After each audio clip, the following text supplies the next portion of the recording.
Tras años de desprecio familiar, me invitaron a la cena final. Mi llegada sirvió venganza. Sostuve el cartón con números en la palma de mi mano y por un segundo el mundo entero se redujo a aquel rectángulo raspado. Mis dedos temblaban como si la electricidad de la revelación hubiera pasado por mi piel. Podía oír el rumor lejano de la calle, el metal de la tapa del bote de basura al ser empujado por la brisa, y el latido que me golpeaba la sien como si alguien hubiera comenzado a marcar el ritmo de algo irreversible. $5 millones. 5 millones que hasta hace unas horas no eran más que fantasía. Durante años me habían dicho que no estaba preparada, que mis logos no parecían de verdad para la gran cuenta, que mis horas eran hobbies que no justificaban un sueldo, que cualquier idea mía era bonita pero poco práctica. Mi marido, Richard, tenía la sonrisa fácil de los hombres que creen que sus palabras bastan para definir a los demás. Su familia, como un coro sin matices, repitió esa partitura. Diane, su madre, con esa mezcla de superioridad y lástima que se disfraza de consejo. Jamal, el cuñado, siempre con una réplica rápida. Olivia, la hermana, que medía todo en redes sociales. Y luego Britney, la sombra nueva que apareció con una risa demasiado cálida y un embarazo que nadie esperaba. Me llamaban entusiasta cuando intentaba negociar, terna cuando discutía tarifas y emocional cuando pedía respeto. Era más fácil para ellos reducirme a etiquetas que reconocer el trabajo y la constancia que había detrás. A esos desprecios se sumaban las pequeñas humillaciones cotidianas. Comentarios sobre mi ropa frente a colegas, correos de Richard que terminaban con «haz lo que puedas», cuando él sabía perfectamente cuánto tiempo me llevaba a preparar una propuesta. Había noches que me quedaba en el estudio hasta que la luz amarilla del monitor me recordaba que debía dormir. Había mañanas que me arreglaba el cabello 2 veces para sentir que, aunque el mundo no lo notara, yo me veía a mí misma. Yo no estaba buscando revancha por el gesto del universo, simplemente quería existir en mi trabajo sin tener que justificarlo a quienes preferían considerarlo una distracción. Aquella tarde, después de una reunión que había ido mejor de lo esperado, caminé por la avenida hasta la tienda de la esquina. Compré un café, un bolígrafo barato y, sin planearlo, un boleto raspable que me sonrió desde la vitrina con un precio ridículo y una promesa improbable.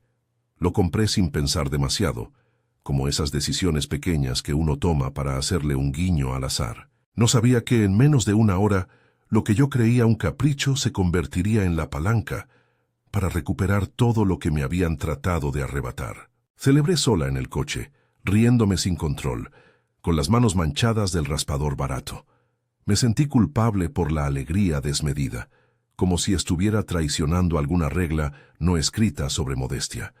Luego pensé en todas las veces que, en reuniones familiares, me pedían que fuera realista y bajara mis expectativas.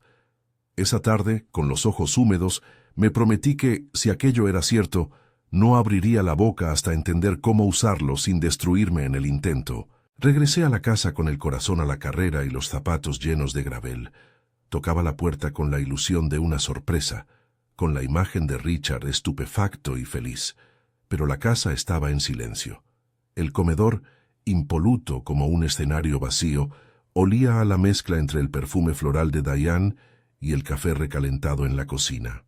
Dejé el boleto sobre la mesa del recibidor, como quien coloca una piedra brillante sobre un montón de papeles comunes, y me dirigí hacia el despacho donde él trabajaba. La puerta estaba entreabierta. El monitor encendido mostraba su correo, y su voz, una voz que yo conocía de tantas otras camas y cenas, brotó desde el otro lado del umbral en un tono que era mitad rutina, mitad conspiración. No fue una conversación larga, palabras, nombres, cifras lanzadas como quien comenta el clima, pero una frase clavó su gancho en mí y no me soltó. «Lo hice esta mañana a las 9», dijo con esa convicción tranquila que usan los que creen haber calculado todo. «Presenté los papeles. Si firmas hoy, nos aseguramos de que el bono vaya al fideicomiso y yo me llevo lo que me corresponde». Ella no tendría ni voz ni voto. Las palabras giraron en mi cabeza con la precisión de una navaja. Presentó los papeles a las 9. Yo había comprado el boleto a las 2 de la tarde. Si aquello era cierto, si en nuestra jurisdicción la fecha de presentación determinaba qué bienes eran compartidos y cuáles no.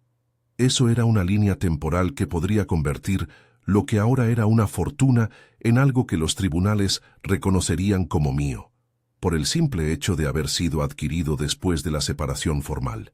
No necesito ser abogada para comprender que las leyes en su forma son como mapas.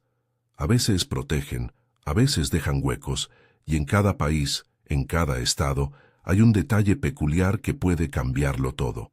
Lo único que supe en ese instante es que esa frase, "lo hice esta mañana a las 9", era tanto amenaza como posibilidad. Richard había intentado anticiparse a mí. Hacía días que notaba su distancia. Hacía semanas que su teléfono vibraba con secretos que no me pertenecían. Sin embargo, nunca imaginé que planeara dejarme sin nada de la noche a la mañana. No aún. Me quedé equidistante del umbral hasta que la conversación terminó. Su risa, contenida y satisfecha, llenó la habitación. Colgué el raspador en el bolso sin mirar el boleto. Necesitaba ver con calma, sin la emoción que me hacía temblar. Subí las escaleras y me miré al espejo del pasillo. Una versión mía que parecía tan conocida y a la vez tan extraña. Y por primera vez, el miedo fue claro. No solo me querían menos, querían vaciarme. Aquella misma noche me invitaron a cenar. O mejor dicho, me dijeron que fuera. «Nadie cocina para ti como tu madre», dijo Diane con ese tono que mezcla compasión teatral y condena. Jamal ya había reservado una mesa. Olivia aseguró que sería una charla familiar necesaria, Naomi, solo para aclarar cosas.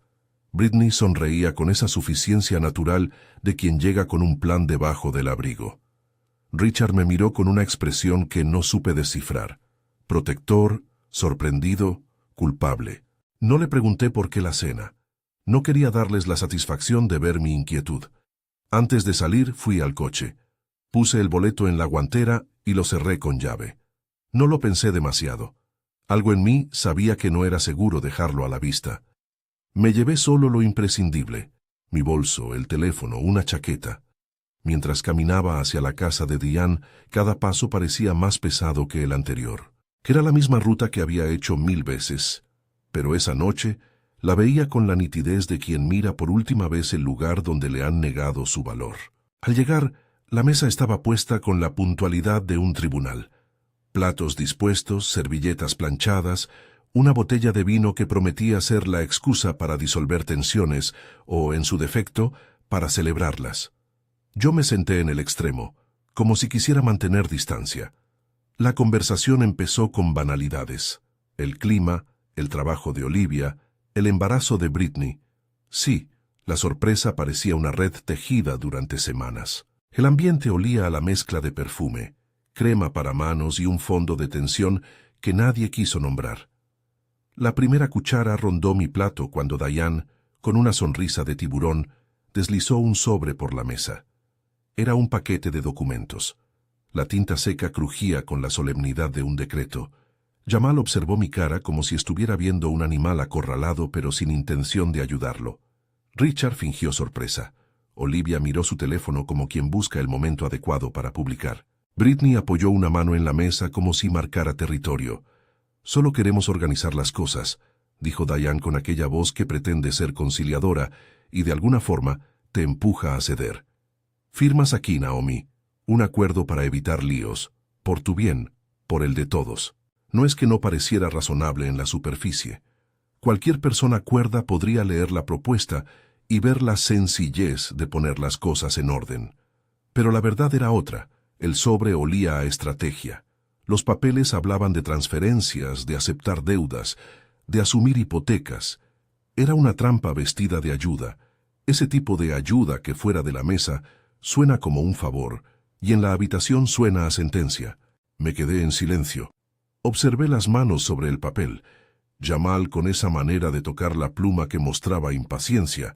Diane ajustando su collar, como quien ensaya gestos de autoridad. Richard con esa sonrisa que ahora percibía como fina. Entonces, como un mecanismo que se activa por instinto, hice lo que mejor sabía hacer. Me escuché a mí misma desde el centro y respondí con calma. ¿Firmar ahora?, pregunté, bajando la mirada hacia el sobre. ¿Para qué exactamente? La pregunta era simple, neutra, y los vi vacilar. No querían justificarlo porque no había justificación honesta. Querían apropiarse de un acto, ponerlo bajo su control. Y mientras ellos buscaban las palabras, yo recordé lo que había oído esa tarde. Presentó los papeles a las 9. En mi mente todo encajó en una secuencia tan fría que me sorprendió sentir que mi cuerpo dejó de temblar. Si había presentado la separación a las 9, entonces lo que yo había comprado a las 2 era, por ley en nuestro estado, posterior a lo que se registró como separación. En términos sencillos, lo mío, por aparición temporal, podía considerarse mío. No expliqué nada de eso en voz alta. No era el momento de brindarles el mapa de mis decisiones. En vez de eso, sonreí y dije, aprecio que quieran ayudar, pero necesito tiempo para revisar. No me pidan firmar algo a la ligera. Diane frunció el ceño. Esperaba otra reacción, algo más dócil. En cambio, mi respuesta les devolvió la incomodidad que ellos habían intentado proyectarme. La cena continuó con cortes y silencios. Ellos, intentando mantener la narrativa de la familia unida, y yo guardando una calma que era como una cubierta sobre el fuego. Mientras hablaban, hubo un momento en el que Britney, con la voz excesivamente complaciente, dejó escapar algo que jamás habría dicho si no creyera que yo no tenía pruebas. Se quejó del enredo económico que Richard había dejado en su empresa desde hace meses, mencionó tarjetas extras y gastos que parecían vaciar las cuentas. Habló de un viaje reciente, de un regalo caro, de facturas pagadas con una tarjeta que, según ella, nunca apareció en el resumen. Sus palabras eran como pequeñas bombas colocadas en la mesa para explotar luego. No dijo nombres propios más allá de insinuaciones, pero el peso de lo que estaba confesando era visible en los ojos de Jamal. Nunca antes había sido tan consciente de la violencia económica como esa noche. La manipulación no siempre es gritos o golpes, a menudo se disfraza de gestos administrativos, dejar facturas escondidas, transferir gastos a cuentas compartidas, firmar documentos sin conversación. Esa es la crueldad silenciosa que te va aniquilando sin hacer ruido, porque la mayoría de la gente no cree que el control del dinero sea un arma hasta que es demasiado tarde. Cuando la conversación adquirió esa tonalidad, sentí el impulso de actuar, no con violencia, sino con precisión. Tenía en mi guantera algo que podía cambiar las reglas del juego. El boleto. Tenía también, en mi bolsillo, la memoria de una conversación. No era prudente transformar esa información en incriminación sin respaldo, pero tampoco era prudente dejarme manipular. Decidí mantener el pulso, fingir comodidad y esperar la jugada siguiente. En mi bolso, casi como un talismán, guardé una pequeña grabadora. No voy a explicar cómo la coloqué, solo diré que ya estaba ahí, como una prolongación de mi voluntad por no quedarme callada. A mitad de la cena, Jamal, en un intento torpe de legitimar la petición, manifestó que solo necesitaban una garantía para cubrir la hipoteca y evitar problemas. La palabra garantía flotó y pesó.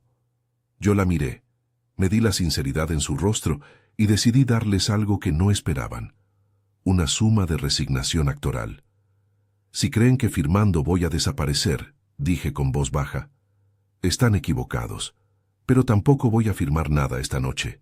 Diane me miró con esa mezcla entre decepción y triunfo que les regala a las mujeres a las que considera pérdidas. Fue entonces, en esa tensión fina, cuando Britney, confiada, dejó escapar la frase que no debía. No habrá problema si todo sale como planeamos, murmuró y añadió con la suficiencia de quien cree tener la agenda completa. Cuando se vaya será más fácil. La mesa pareció caer en un silencio profundo. Mi corazón repicó un instante, pero una parte de mí, la que se había forjado en la resistencia callada de años, se apoderó del timón. No era el momento de un escándalo, era el momento de verlos revelar su plan con palabras. Era el momento de escuchar cómo ellos mismos describían la trampa. No voy a dramatizarlo como si todo hubiera sido un guión perfecto. Hubo torpeza, contradicciones y una sensación de que algunos no estaban del todo alineados con el plan. Pero la esencia estaba clara. Querían quitarme estabilidad, empujarme hacia la firma, dejarme sin recursos.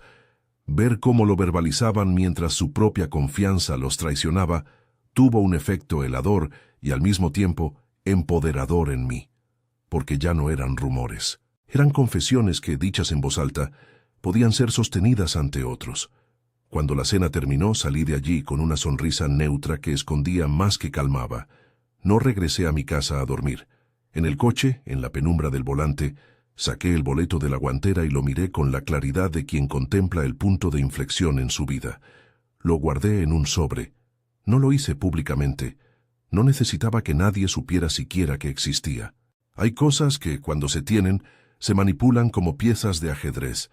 Con discreción, con cuidado, sabiendo que una sola jugada mal calculada puede echar todo a perder. Esa noche, en lugar de volver, conduje hasta un motel discreto cerca de la autopista. No es la clase de lugar que se elige por glamour, se elige por anonimato. Al cerrar la puerta detrás de mí, una sensación extraña cruzó mi cuerpo.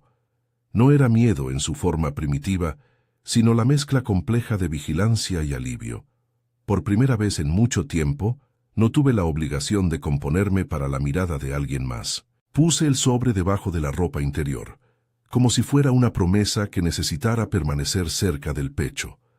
No actuaré como si todo lo que hice después fuera un acto calculado de novela. Hubo correo electrónico a la abogada que llevaba años recomendándome Caroline, más por instinto que por necesidad. Escribí sin pretensiones. Necesito hablar.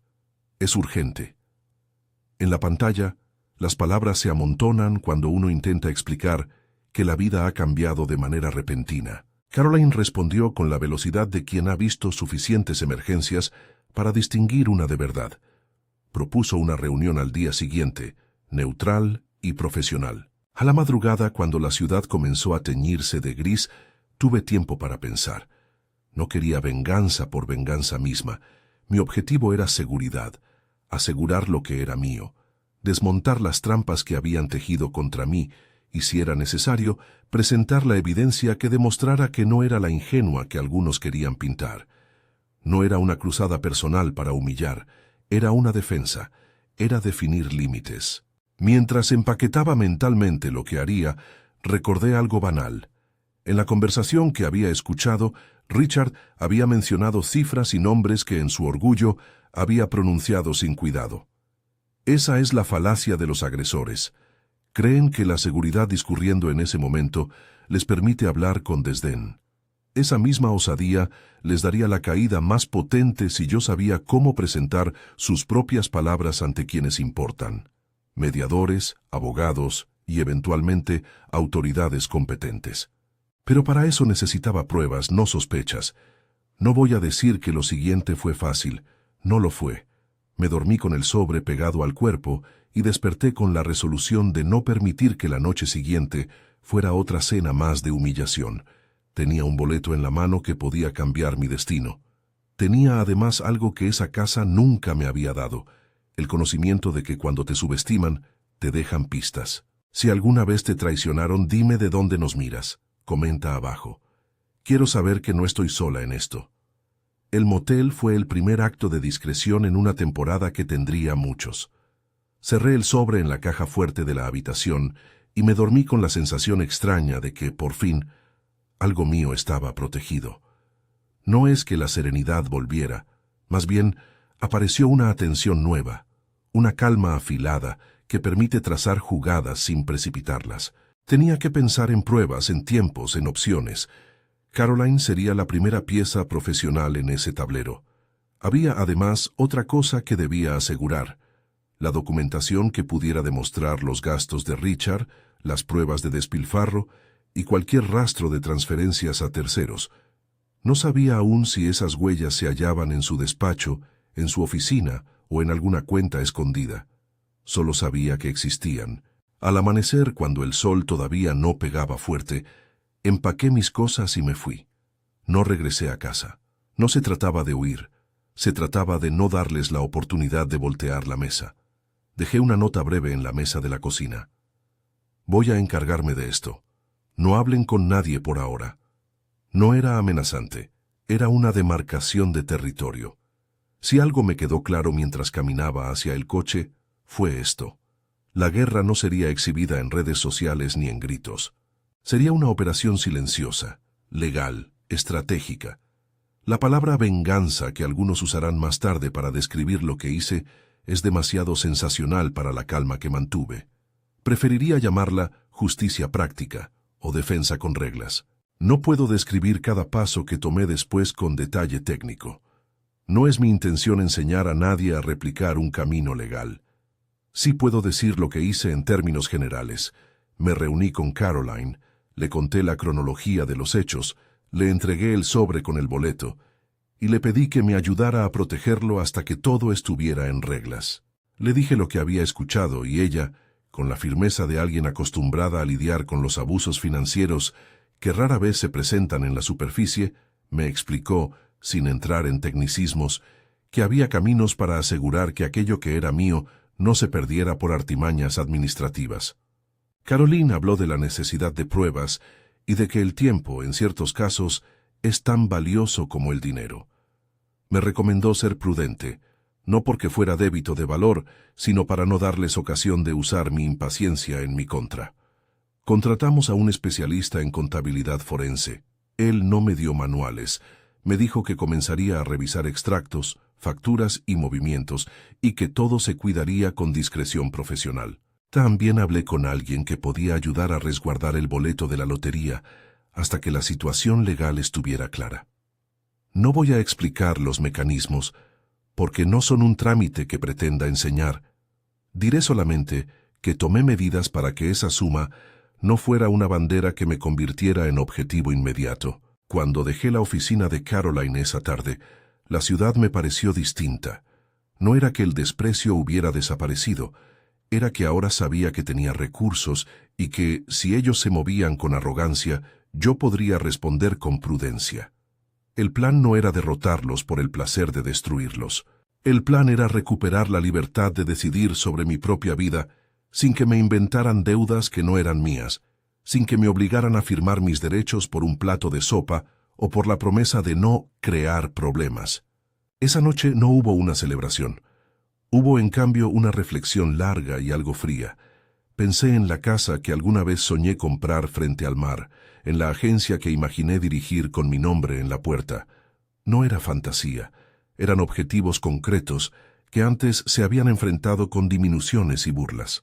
Con cada paso que daba para proteger lo que ahora podía garantizar esos sueños, sentía que la mujer que había sido ignorada regresaba con herramientas nuevas: abogada, contable, testigos y un boleto que brillaba como una carta de poder. Decidí entonces algo que para mucha gente suena obvio: no necesitaba perdonar a nadie para sanar. El perdón es una elección personal y no una obligación social para quienes fueron heridos. Protegí mis límites, protegí mi patrimonio, y lo hice con la conciencia de que no buscaba la ruina de nadie por placer, sino la restitución de mi dignidad y la seguridad para mi futuro.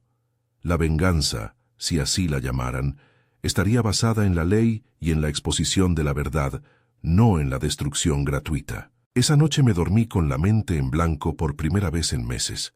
Sabía que la cena había sido la primera jugada visible de una partida más larga.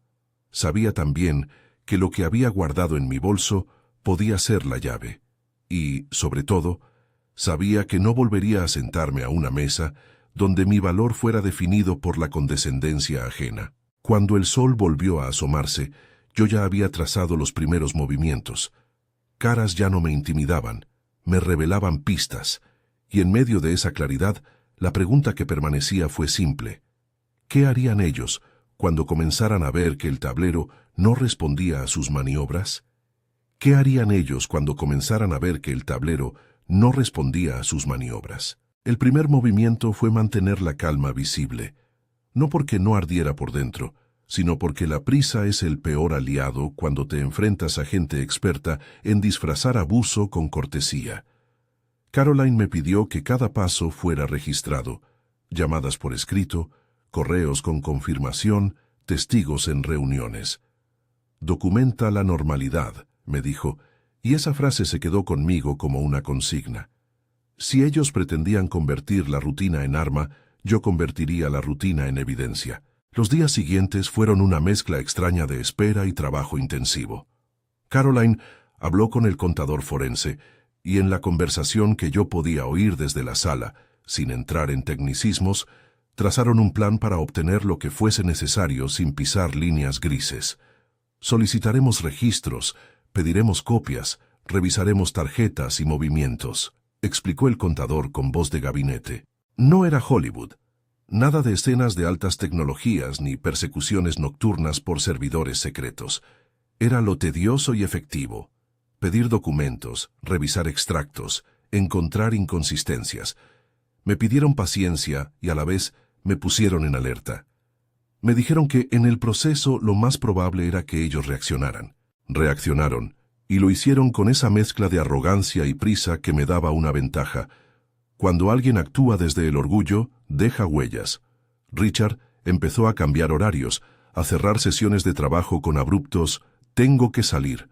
Diane llamó para ver cómo estabas, y sus visitas se volvieron más frecuentes, siempre con platos que se olvidaban sobre la mesa y preguntas insinuantes sobre mis finanzas. Jamal comenzó a hablar en voz alta sobre prestar dinero para evitar problemas, como si la generosidad sirviera para borrar responsabilidad.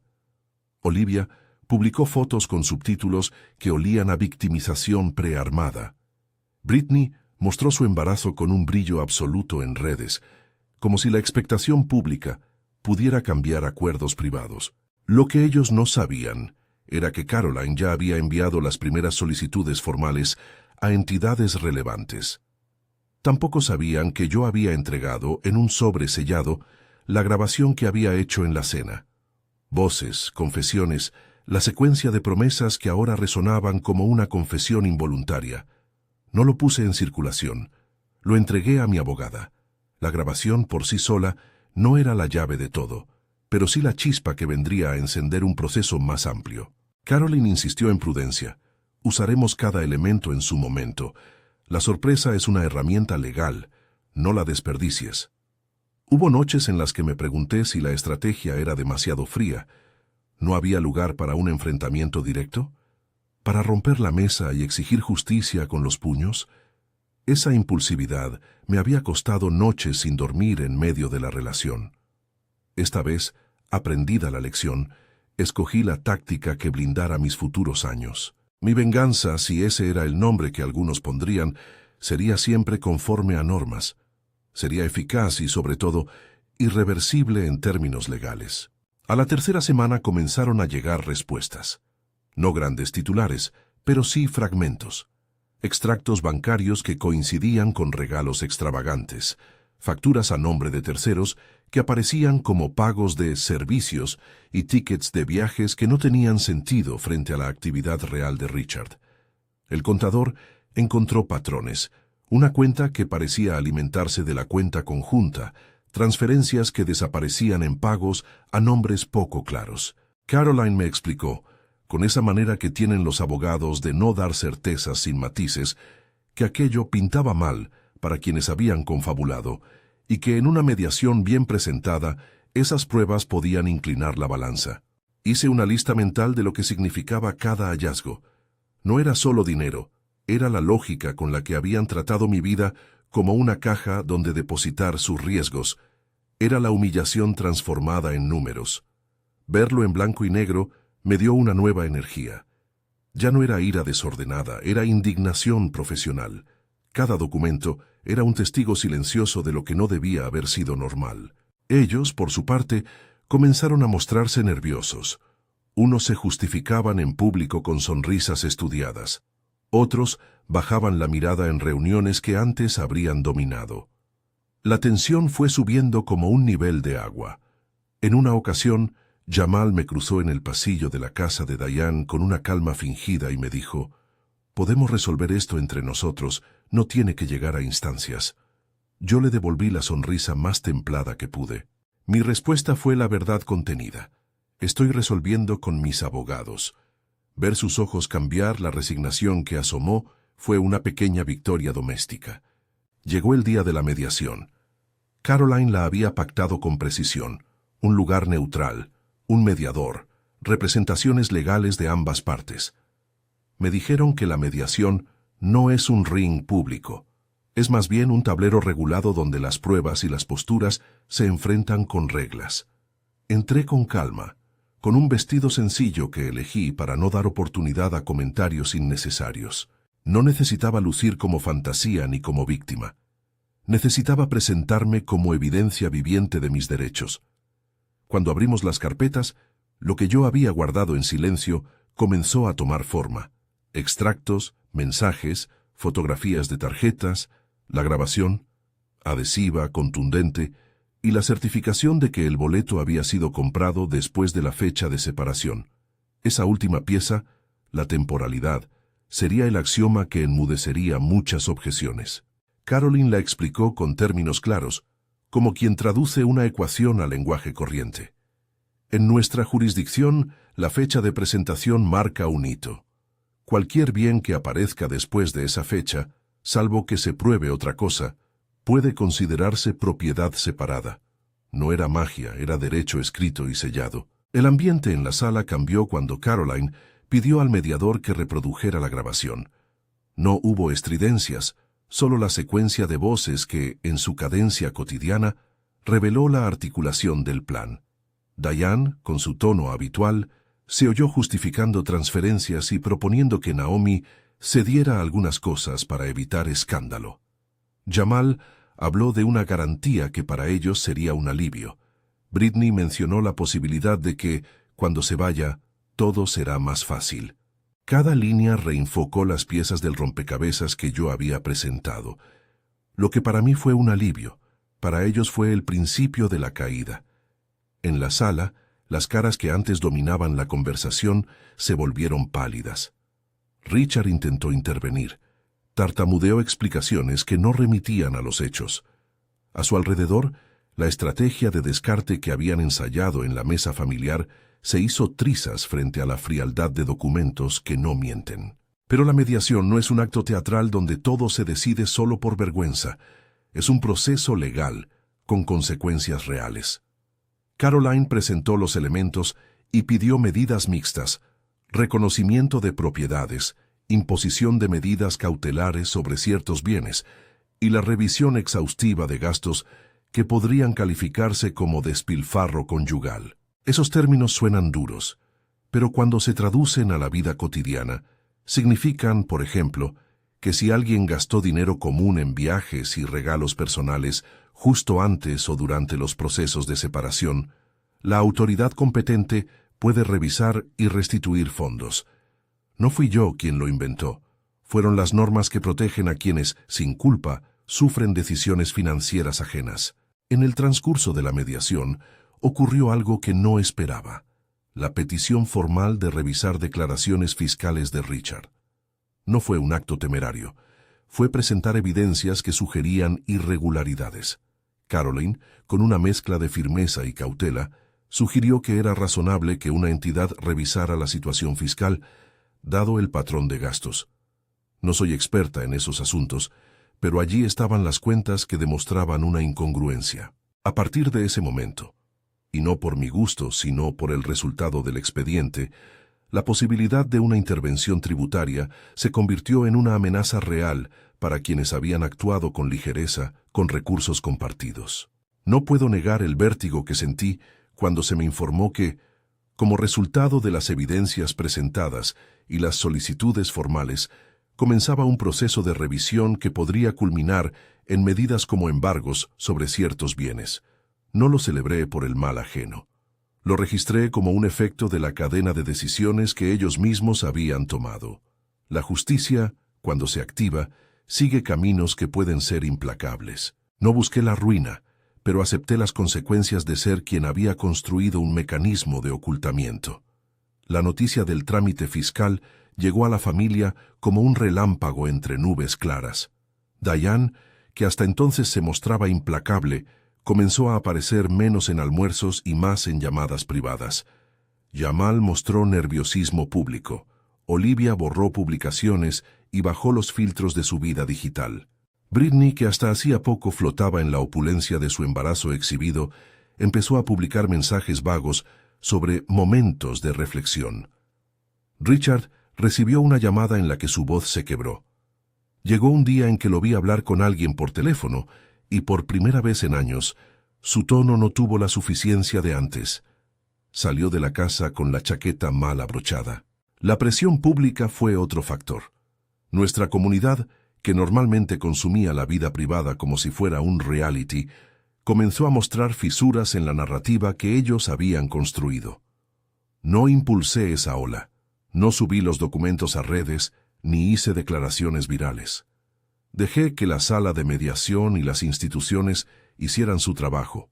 Si la verdad se ventiló, fue por la propia insistencia de quien creía que podía manejar todo sin reparar en daños.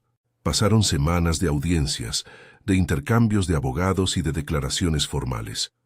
Hubo momentos en que la esperanza parecía flaquear, pruebas que tardaban en llegar, papeleos que parecían diseñados para agotar a cualquiera.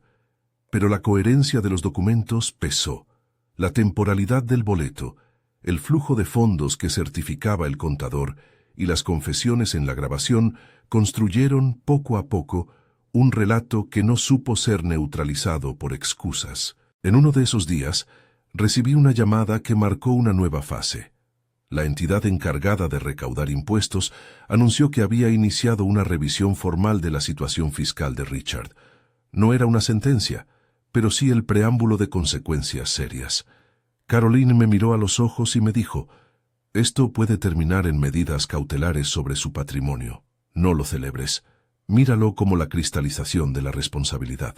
Esa frase retumbó en mí con la lógica de quien entiende que la justicia no siempre es rápida ni perfecta, pero cuando llega suele exigir cuentas. La caída, cuando llegó, fue menos espectacular de lo que imaginé y más devastadora en lo cotidiano. Empezaron a aparecer órdenes de embargo sobre cuentas vinculadas a gastos sospechosos. Un banco bloqueó una tarjeta. Un proyecto inmobiliario en el que Richard tenía interés perdió financiación y la noticia se filtró al mundo profesional, provocando rumores. Lo más doloroso, quizá, fue ver cómo su red de apoyo, esa familia que había actuado con frialdad, empezó a desmoronarse. Diane, que siempre había manejado la reputación como un activo, vio cómo su prestigio se resquebrajaba. Jamal perdió clientes que no querían verse implicados en polémicas. Olivia, que tantas veces me dio en likes, pasó de anfitriona social a personaje a evitar. Britney, cuya imagen dependía de un relato de ternura y éxito, enfrentó la hostilidad pública. Richard recibió la consecuencia final en lo profesional, una denuncia formal que terminó por costarle el puesto. No fue un drama público lleno de cámaras, fue una llamada con voz seria, una entrega de documentos y el cierre de una etapa que él había pensado inamovible. No festejé su caída. Si algo me acomodó fue comprender que, en el fondo, lo que se quebró fue el velo de impunidad que creían tener. El valor de aquello que ganó no era revancha por venganza, era el reequilibrio de lo que, por mucho tiempo, algunas personas consideraron ajeno a su responsabilidad. Con la presión sobre ellos, las negociaciones en la mediación cambiaron. Aún así, la victoria no fue instantánea ni total. Había que traducir los hallazgos en acuerdos formales y en la restitución de lo que me pertenecía. Caroline fue implacable en proteger la parte que la ley ya me reconocía: la propiedad intelectual, la parte del boleto y la imposición de medidas que evitaran que me obligaran a asumir deudas que no me correspondían. «No es un castigo», me dijo en un momento. «Es reparar un desorden que alguien provocó con negligencia y cálculo». El día en que se firmó el acuerdo, la sensación fue compleja. No tenía el clímax digno de un filme. Había papeles, sellos, las manos de abogados que se apretaban en silencio. En una sala pequeña, con el mediador presente, se cerraron capítulos. Caroline me dio el sobre que había guardado como garantía y me sonrió con esa mezcla de alivio y cansancio que solo tiene quien ha luchado por resultados legales. Sentí la normalidad regresar en forma de formalidad: recibos, firmas y el sello inapelable del tiempo registrado. Dicen que el dinero no compensa todo. Es cierto. Lo que esos 5 millones representaron no fue simplemente la cifra, sino la posibilidad de rehacer un proyecto de vida que me habían intentado robar.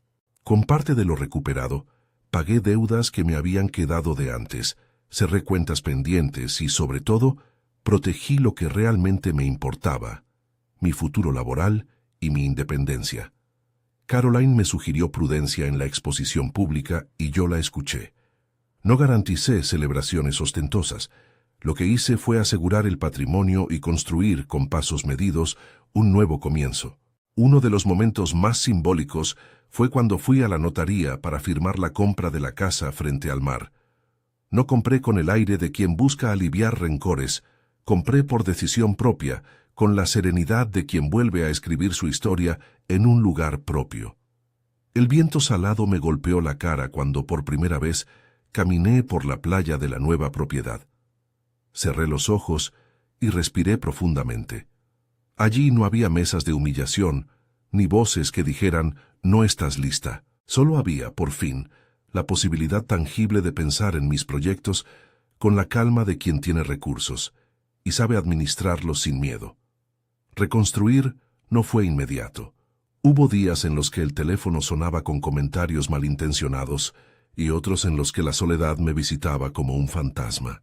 Pero también hubo clientes nuevos que se acercaron respetuosos, proyectos que antes no habían querido confiarme porque no encajaban con la estética familiar y que ahora valoraban mi mirada y mi experiencia.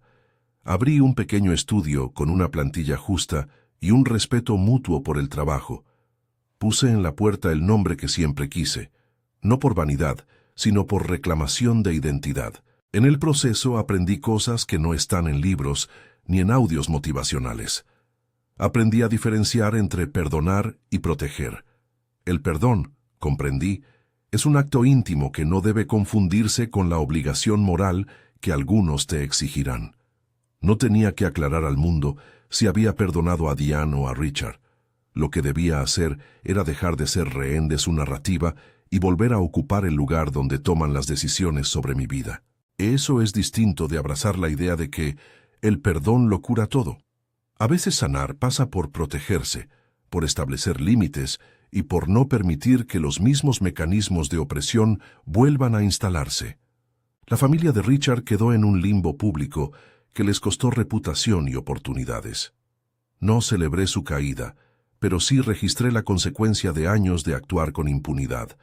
Aprendí también que cualquier comunidad que naturaliza el desprecio económico necesita pruebas para comprender que lo que parece insignificante puede destruir a alguien. Mostré esas pruebas no para humillar, sino para que otras personas entendieran que la violencia económica existe y que hay formas legales de protegerse. Pasaron meses antes de sentir que el fantasma del miedo había dejado de rondar. En esos meses abrí mi estudio, organicé una pequeña exposición con clientes que me habían apoyado y con parte de lo recuperado, contraté a una contadora de confianza que me ayudó a blindar mi economía con sentido práctico, no por paranoia. Hice cambios sencillos, separé cuentas, registré contratos con claridad y aprendí a decir no cuando algo no me parecía justo. Todo eso fue una lección de autonomía que me hubiera gustado recibir antes, pero que recibí en tiempo suficiente para que el resto de mi vida tuviera otra calidad. Con el tiempo, mi historia dejó de ser un tema de sobremesa en la casa de Diane y se transformó en algo que contaba, con prudencia, en círculos profesionales. Empecé a hablar en foros sobre independencia financiera, desde la experiencia, sin ofrecer recetas legales ni instrucciones técnicas, sino compartiendo herramientas emocionales. Cómo detectar menosprecio sistémico, cómo mantener la equidad en parejas cuando hay desigualdades de poder y cómo buscar ayuda profesional cuando la manipulación se vuelve económica. Mi voz se volvió más cálida, menos resentida, pero no condescendiente con quienes minimizan el abuso. A menudo me preguntan si recomendaría la misma ruta que tomé. Mi respuesta siempre incluye un matiz. Cada caso es único, y lo que funcionó para mí implicó profesionales, paciencia y, sobre todo, que yo aceptara el coste emocional de tomar medidas visibles. No fue una venganza sin consecuencias. Fue una apuesta por mi dignidad a la que no estaba dispuesta a renunciar. Para quienes me escuchan, siempre aconsejo: busca asesoría, preserva la evidencia cuando esté disponible y prioriza tu seguridad. No existe una fórmula universal, pero sí existe la posibilidad de no ser cómplice del propio daño por omisión. Con los años, la escena de la cena quedó reducida a un recuerdo que, al principio, ardía como una cicatriz. Con el tiempo, esa cicatriz se convirtió en una marca que me recordaba no solo la herida, sino la medicina que usé para sanar. Prudencia, apoyo profesional y la decisión de no permitir que me definieran. No todo terminó en la mediación. Algunos lazos rotos no se repararon y no necesariamente tenían que repararse. Aprendí que liberarse implica aceptar pérdidas que, aunque dolorosas, a veces son necesarias para construir un futuro. Si alguien me preguntara qué consejo daría a quien está en una situación similar, diría dos cosas. Primero, que las decisiones tomadas desde el miedo suelen empeorar las cosas. Segundo, que pedir ayuda profesional a tiempo no es signo de debilidad, sino de inteligencia. No siempre existe un desenlace brillante, pero protegerse y construir alternativas es una forma legítima de justicia personal. Hoy, cuando camino por la playa de mi casa nueva, siento el viento y pienso en todo lo que pasó. No estoy libre de cicatrices, pero sí siento que mi voz ya no es disponibilizada por otros. Mi trabajo prospera con una honestidad que antes me costaba imponer. Me rodeo de personas que respetan límites y celebran logros sin intentar poner condiciones. Si has llegado hasta aquí, quiero volver a preguntarte: ¿alguna vez te han traicionado quienes decían protegerte? ¿Te han pedido que firmes algo a la ligera o que olvides detalles que te pertenecen? Si te resuena, cuéntamelo en los comentarios. Compartir experiencias no es instigar venganza, es recuperar palabras que otros intentaron callar. Si conoces a alguien que necesita escuchar esta historia, comparte este video. Tu silencio no es un deber. A veces la solidaridad es la primera herramienta para que otras personas comprendan que no están solas.